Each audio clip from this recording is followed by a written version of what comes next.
একটা ছোট্ট গ্রামে বাস করত রাম নামে একটি গরিব কাঠুরে। প্রতিদিন সে কাঠ কেটে বাজারে বিক্রি করত। এই টাকাই তাদের সংসার চলত। স্ত্রী আর একটা ছোট্ট ছেলে ছিল।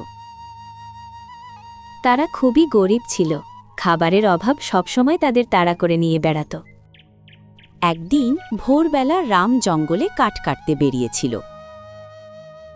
হঠাৎ সে গাছের গোড়ায় দেখল একটি পিতলের বাটি পড়ে আছে।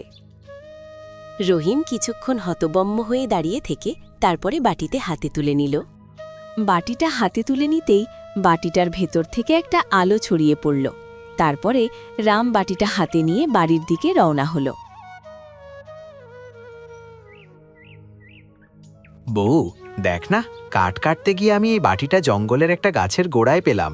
বাটিটা যেন কিরকম একটা অদ্ভুত রকমের। তুমি এই বাটিটা একটু পরিষ্কার করে যত্ন করে রেখে দাও তো দেখি। বউ বাটিটা ধুয়ে মুছে রাখতে বাটিটার ভিতর থেকে একটা নরম গলায় শব্দ শোনা গেল। আমার কাছে কিছু চাও? তোমরা যা চাও আমি তাই তোমায় দেব। আমার কাছে কিছু চাও? তোমরা যা চাও আমি তাই দেব।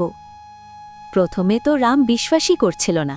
রাম একটু মজা করে বলল, জাদুবাটি, কটা ভাত আর তরকারি দেবা?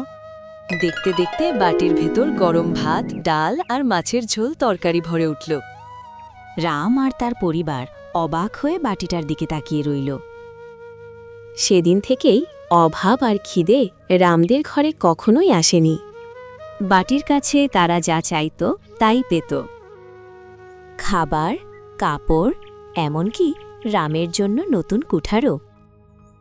রাম যেহেতু ভালো মনের মানুষ ছিল, তার জন্য সে গ্রামের দরিদ্রদের খাবার, কাপড় সবকিছুই দিয়ে সাহায্য করত। অনেক বছর পরে বাটিটা একদিন বলল, আমার ফিরে যাওয়ার সময় হয়েছে, আমি এবার বিদায় নেব। শুধু খাবার নয়, তুমি আমাদেরকে শিখিয়েছ যে মানুষের সাথে কিভাবে একসাথে মিলেমিশে থাকতে হয়। সমাজের এই তাৎপর্তার যুগে তুমি শিখিয়েছ সঠিক মানুষ হবার আসল চাবিকাঠি। ধন্যবাদ।